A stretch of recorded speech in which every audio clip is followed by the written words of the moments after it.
La philosophie, même si elle est un petit peu en deuil aujourd'hui avec la mort d'André Glucksmann et celle de René Girard il y a quelques jours, je crois que la philosophie est très importante. Elle est très importante par la posture qu'elle nous impose et elle est aussi très importante par les outils qu'elle nous donne.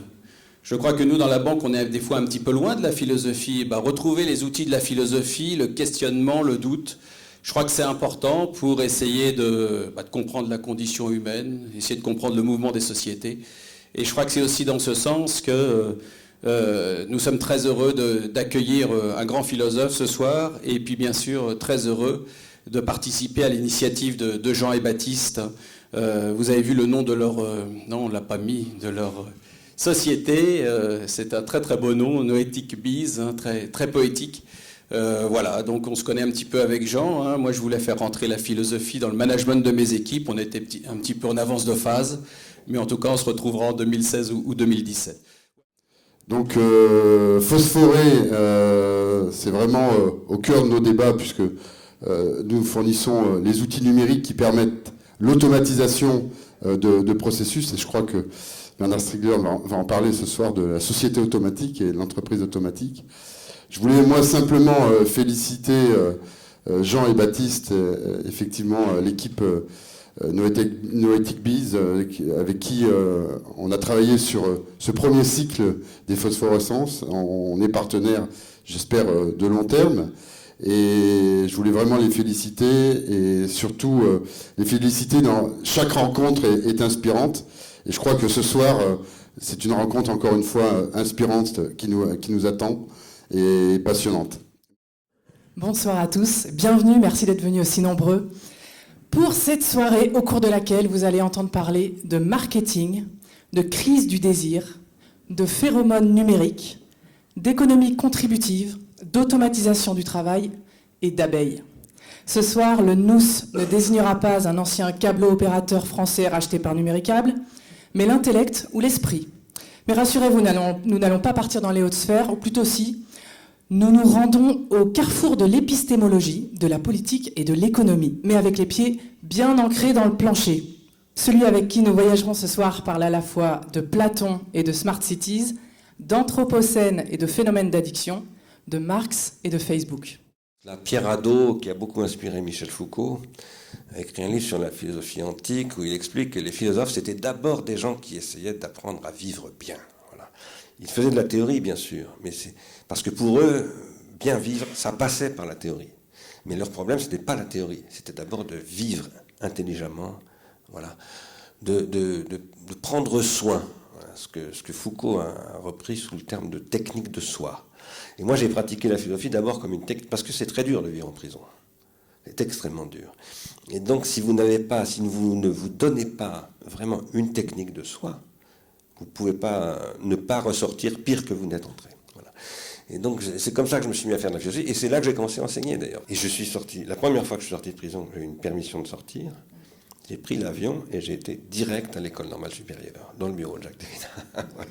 C'était ma sortie de prison. Cette question de la mémoire chez Platon, en fait, c'est une question de la mémoire d'abord chez Socrate. Et c'est la question du pharmacone.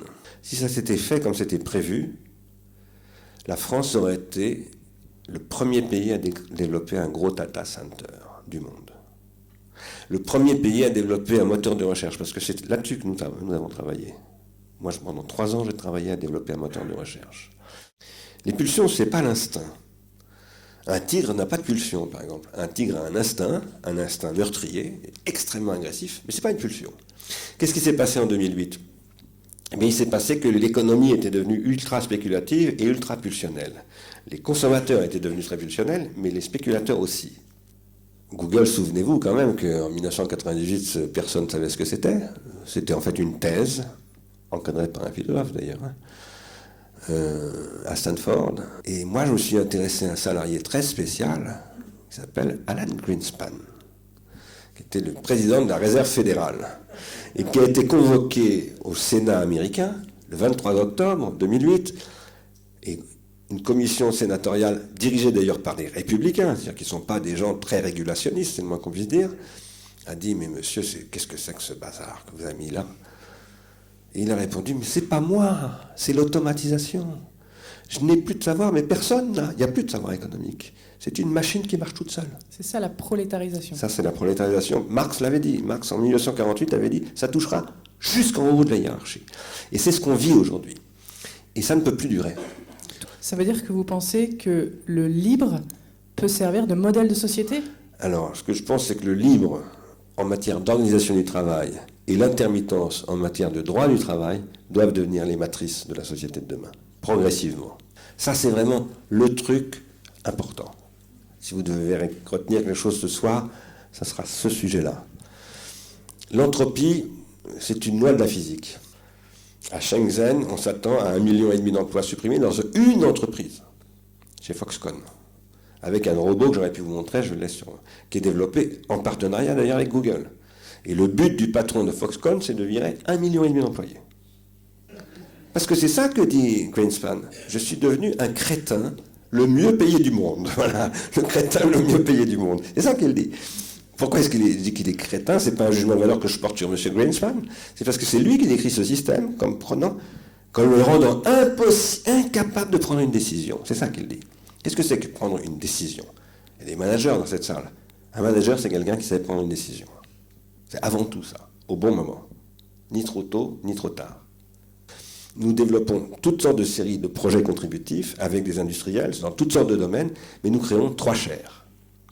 Une chaire de recherche contributive qui va accueillir des doctorants du monde entier, qui va faire travailler des doctorants du coin, avec des profs du coin, avec des industriels du coin, pas simplement des industriels, des gens d'associations, des hommes politiques, des fonctionnaires, tout ça. Parce que tout le monde doit tout réapprendre. C'est un re-engineering du vivre ensemble. Voilà. Et c'est cette chaire qui va être créée au mois de septembre prochain, qui s'appelle la chaire de recherche contributive, va créer 2 autres chaires. Une chaire diplômante pour former des jeunes qui vont devenir des spécialistes des territoires contributifs, comme urbanistes, comme économistes, comme juristes, comme médecins, parce que ça concerne beaucoup la médecine aussi. Et puis une chaire de formation professionnelle qui permettra à Peugeot Citroën, à Dassault, à Orange, à la SNCF, peut-être à des gens qui sont là, de venir et d'envoyer leur cadre, leur personnel, se former à ça, et de commencer à développer une relation à l'entreprise qui soit plus seulement une relation salariée, mais une relation intermittente et qui produit une négantropie. Bernard Stiegler, un immense merci pour votre capacité à vous rendre accessible, pour votre liberté de ton. Pardon de vous avoir pressé. Je rappelle que vous êtes l'auteur de La Société automatique paru en 2015 aux éditions Fayard, et donc c'est Disruption. Chez qui ça? Vous avez déjà trouvé un éditeur? Les liens qui libèrent. Merci beaucoup. Merci aussi à la salle pour ses questions et sa qualité d'écoute. Merci à la Caisse d'épargne Rhône-Alpes qui nous accueille, à Visiative et aux petites abeilles de Noétique Biz pour la conception et l'organisation de ce débat.